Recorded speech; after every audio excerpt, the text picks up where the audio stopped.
Yo, what do everybody? I'm Arctic, hope you're having a good day. Just a few days ago, Gun Interactive, the people behind Texas Chainsaw Massacre game, had a little question and answer interview, and from this Q&A interview, we got quite a lot of new details and news for the game. Information regarding a roadmap, Easter eggs, DLC crossovers, console specs, battle pass, and much more. So let's dive into these questions and answers, and also be sure to subscribe and ring the bell so you don't miss anything on Texas Chainsaw Massacre. Let's get it.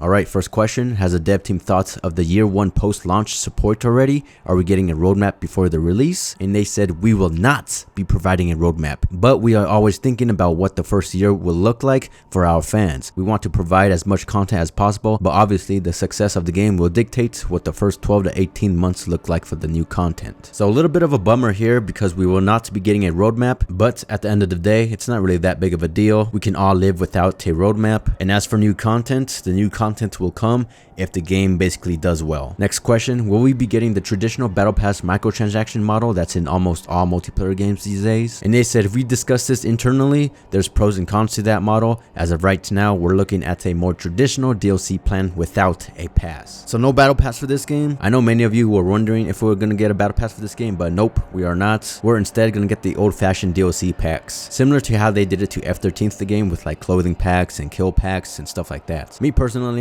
I think they can still be successful without the Battle Pass. We don't need one for every game. Regardless, with a Battle Pass or not, I still think this game will be very successful. That's just me though. Alright, next question here, talking a little bit about offline play. So they asked, PvP is nice and all, but has the team thought about potentially adding offline bots? What about an offline mode in general? People were really fond of the virtual cabin from F13th the game. I'm sure most would love to see the Texas Chainsaw Massacre get a similar mode. And they said we did not consider offline bots for this title. We learned a lot from F13 and the time that is required to make a feature like that. Believable bots in games are incredibly time consuming and difficult to do well. This would have cut our main game features back dramatically, thus impacting the overall experience we wanted to create. That was our focus, push the asymmetrical horror genre forward as much as possible, and that comes from an unwavering goal of creating a unique PvP experience steeped in the world of the Texas Chainsaw Massacre. Now this one can be huge for some people. This can make or break if they buy the game or not, because I know a lot of people just want to play the game offline and some want to play the game online. Well, it looks like it's just online only for the most part, and so if you're an offline type of player only, then I guess this game's not made for you. Next question, are players going to find some Easter eggs and other subtle references to movies and characters that may go unnoticed by some? Perhaps a super secret one that's hidden by meeting certain criterias? And they answered with, if you played F13, I think you'll know what to expect. We're horror nerds through and through. We're also obsessed about details, so yes, if you look around while trying not to die,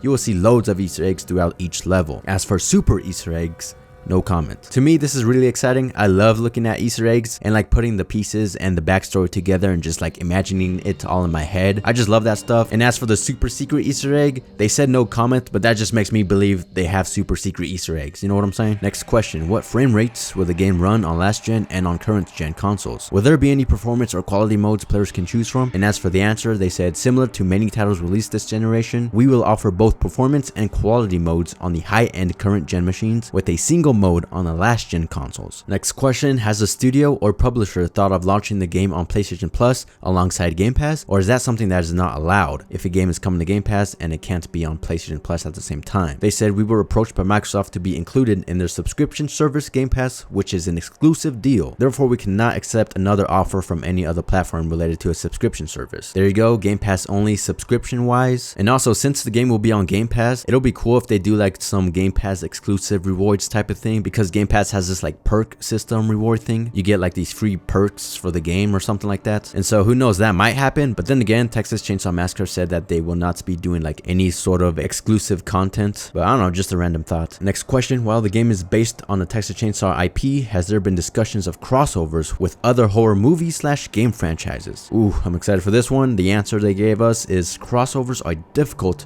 from a licensing standpoint. You have to get a lot of companies, right holders, distributors, and film studios to sign off. Everyone wants to be paid from that. It's a very costly endeavor. Also, our only focus was to deliver the best experience possible based on the original film. I'm sure there will be interesting ideas that pop up, and it's much easier to have those discussions if the game is successful. Ooh, well, there you have it, I guess. I could have sworn like back in the past, they said that they will not be doing any horror franchises crossovers. I'm pretty sure that was a tweet that they tweeted out before, but now they're saying if the game is successful, they might consider it. So who knows, but I can tell you one thing for sure. Time will tell, baby. Alright, now for the next question. Now, we've heard before that adding content from other movies isn't easy due to licensing issues. Would this mean that we can expect more original content from the studio in the future then, if further film rights can't be secured? And they said that is correct. We only have rights to the 1974 film. The ace up our sleeve is that we get to work side by side with Kim, aka Kim Hinkle, who made the original film. He already has a deep archive of characters, locations, and backstories that we can get to build from. This is how we got Sissy and Johnny. So guys, I know a lot of us want content from the other Texas Chainsaw Massacre movies, but if for some reason they don't get the license for the other movies,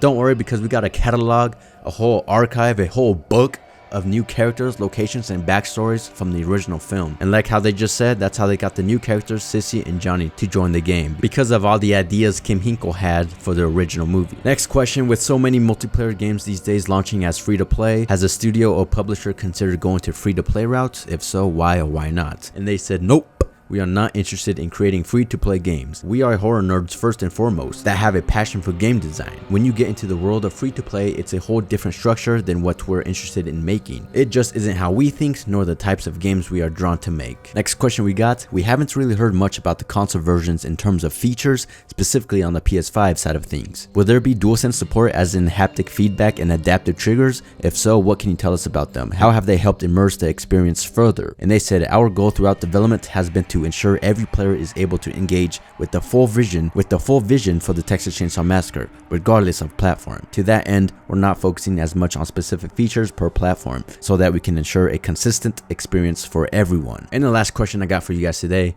can we expect a beta before launch? Will there be any rewards for it that will be given to participants that carries over to the final version of the game? And they said, we had a tech test a few months ago that gave us the data we were seeking. There will not be another beta, as we've been using the data from the tech test to harden the build and the servers to prep for launch. Doing another beta will slow us down and distract us from delivering a solid launch build. So there you have it, people. Quick Q&A from Gun Interactive. Leave all your thoughts and comments down below. What do you guys think about everything that was discussed in today's video? What do you guys think about not having a roadmap for the first year of Texas Chainsaw Massacre? Also about having no battle pass, no offline mode. Also, what do you guys think about what they said about the crossovers? Do you guys think eventually they will end up doing some crossovers with other horror franchises? Or what about all the content that they can pull from the other movies? Again, leave all your thoughts and comments down below. I'm very curious to see what you guys are thinking as well. But guys, if you're excited for Texas Chainsaw Massacre game, hit that thumbs up button to show your excitement. We're almost there, just 18 days away. It's coming really soon, guys. But that's it for today's video. Thanks for watching. Subscribe and ring the bell icon so you're notified every time we upload a brand new video. Have a good one, and I will see you in the next one. Peace.